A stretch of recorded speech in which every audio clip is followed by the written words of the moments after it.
আজ আমি তোমাদের সাথে শেয়ার করব কড়াইশুঁটির কচুরি। শীতকাল মানেই কড়াইশুঁটি, আর সেটা যদি হয় কড়াইশুঁটির কচুরি তাহলে তো কোনো কথাই নেই। তো চলো বন্ধুরা, আজকের আমি কড়াইশুঁটির কচুরি কিভাবে রান্না করেছি তো সেটাই তোমাদের সাথে শেয়ার করছি। তার আগে বলে দিই, আমার ভিডিওটা যারা প্রথমবার দেখছো আমার চ্যানেলটাকে সাবস্ক্রাইব করে পাশে থেকো। আমার ভিডিওটা যদি তোমাদের কোনো অংশ ভালো লেগে থাকে প্লিজ কমেন্ট করে ভিডিও বানানোর উৎসাহ দিও। তো কড়াইশুঁটি কচুরিটা বানানোর জন্য আমি কড়াইশুঁটি দেখো প্রথমে একটু হালকা ভাপিয়ে নিচ্ছি, আর এটা এখন আমি একটু ফুটিয়ে নেব। আর এদিকে আমি ময়দা নিয়ে নিচ্ছি, এখন আমি ময়দার ডোটা রেডি করে নেব। ময়দার ডোটা রেডি করার জন্য আমি এখানে পরিমাণ মতো ময়দা নিচ্ছি, সাথে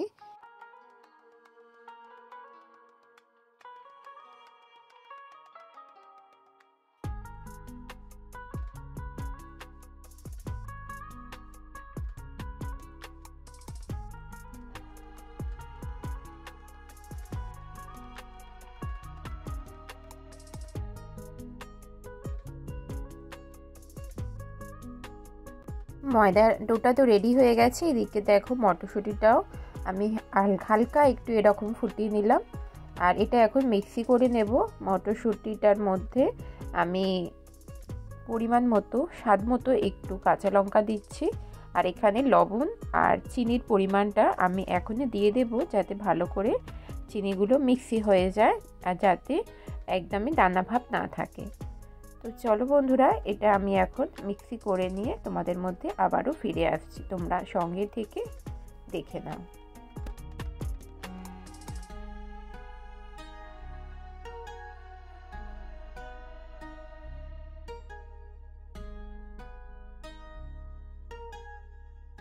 মিক্সির করা হয়ে গেছে। এখানে আমি ফ্রাইং প্যানে সাদা তেল দিয়ে নিচ্ছি, আর দিয়ে নিচ্ছি এখানে কালো জিরে। কালো জিরে দিয়ে কিছুক্ষণ পরে আমি এর মধ্যে দিয়ে নেব আদা বাটা। আদা বাটা দিয়ে আমি একটু নাড়াচাড়া করব। আদাটা দিয়ে একটু নাড়াচাড়া করে দেখো, এর মধ্যে যেহেতু আদাটা একটু ছিটকাচ্ছিল, তো সেই জন্য আমি এর মধ্যে সামান্য একটু জল দিয়ে নিলাম। সামান্য একটু জল দিয়ে এর মধ্যে দিয়ে নিচ্ছি জিরে গুঁড়ো আর ধনে গুঁড়ো। 1 চামচ জিরে গুঁড়ো, 1 চামচ ধনে গুঁড়ো দিয়ে আমি আবারও এটা একটু মশলাটা নাড়াচাড়া করে নিচ্ছি।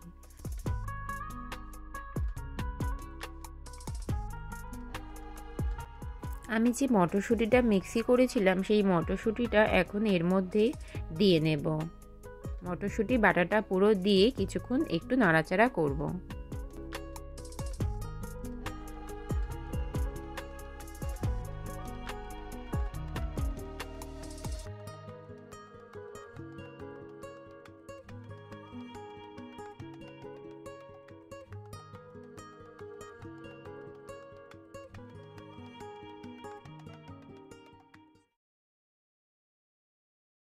কিছুক্ষণ ধরে এইভাবে নাড়াচাড়া করতে করতে দেখো আমার মটরশুঁটির পুরটা একদম রেডি হয়ে গেছে, একদম ফ্রাইং প্যান থেকে ছেড়ে ছেড়ে যাচ্ছে আর একদম রেডি হয়ে গেছে। এখন আমি এটা একটা পাত্রে তুলে রাখবো।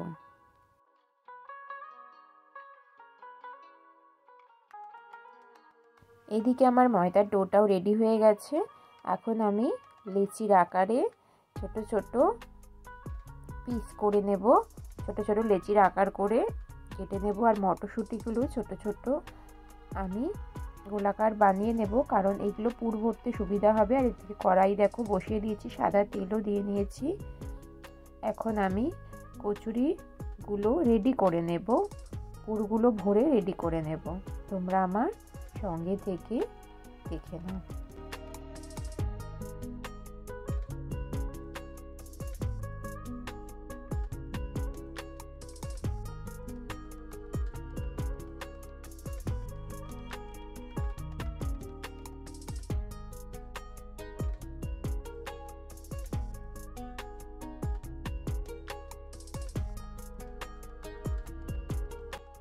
এইভাবে বানালে কিন্তু একটুও পুর বাইরে বেরোবে না। এটা একটু খেয়াল রাখতে হবে। এইভাবে দেখো আমি টেনে টেনে লেচিটাকে একদম বড় করে তারপর এর মধ্যে পুরটা ভরে গোল করে তারপরে আমি তেল দিয়ে হালকা ছোট করে আমি বেলে দেব। আর আগে আমি পুরগুলো সব রেডি করে নেওয়ার চেষ্টা করছি। 4-5টা করে রেডি করছি। এটা বেলে নিয়ে আবার নেক্সট তোমাদের সাথে পরস্পর আমি দেখাবো। তোমরা সঙ্গে থেকে আমার ভিডিওটা প্লিজ একটু দেখে নাও। যারা এখনো পর্যন্ত লাইক দাওনি কিন্তু আমার ভিডিওটা জুড়ে আছো, তোমাদেরকে অসংখ্য ধন্যবাদ। প্লিজ একটা লাইক দিয়ে আমার পাশে থাকো। আর আজকে আমার এই কচুরি রেসিপি তোমাদের যদি ভালো লেগে থাকে তাহলে প্লিজ একটা ছোট্ট কমেন্ট করো। আর যদি চ্যানেলে নতুন হয়ে থাকো আমার এই চ্যানেলটাকে সাবস্ক্রাইব করে পাশে থেকো।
আমি তো লুচিগুলো বেলে নিয়েছি আর দেখো আমি কড়াইয়ের মধ্যে দিয়েও দিয়েছি।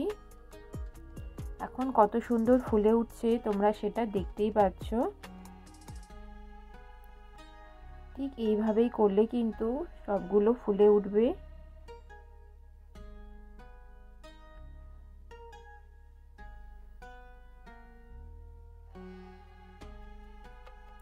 দেখতেই পাচ্ছ ফুলে উঠেছে। আমি একটা নামিয়ে নিচ্ছি, আবার একটা দিয়ে নিচ্ছি। এভাবে আমি পরস্পর একটার পর একটা করে নেব।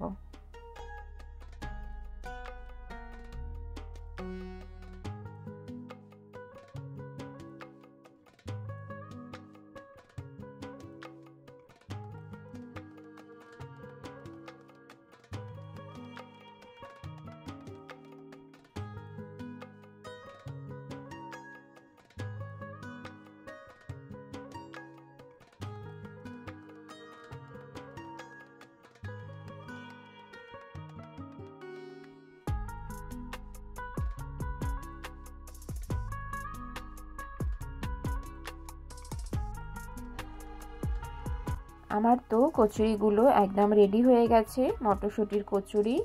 চলো একটা সার্ভিং বলে সার্ভ করে নিয়েছি। তো বন্ধুরা আজকের আমার এই মটরশুঁটির কচুরি বলো বা কড়াইশুঁটির কচুরি তোমাদের কেমন লাগলো কমেন্ট করে জানিও। আর ভেতরটা কত সুন্দর পুর ভরা মটরশুঁটির কচুরি দেখতেই পাচ্ছ। আর বেলতে বেলতে কিন্তু বেরায়ও নি। এইভাবে যদি তোমরা করো অবশ্যই পুর ভরা মটরশুঁটির কচুরি বেশ ভালো লাগে। এই শীতকালে তোমরাও বাড়িতে বানিয়ে নাও। আর সাথে ছোট্ট আলুর দমে নতুন আলুর দম খেতে বেশ লাগে। তো যাই হোক আজকের মতো বন্ধুরা আমি ভিডিওটা এখানেই শেষ করছি। দেখা হবে নেক্সট ভিডিওতে। তোমরা ভালো থেকো, সুস্থ থেকো, টাটা।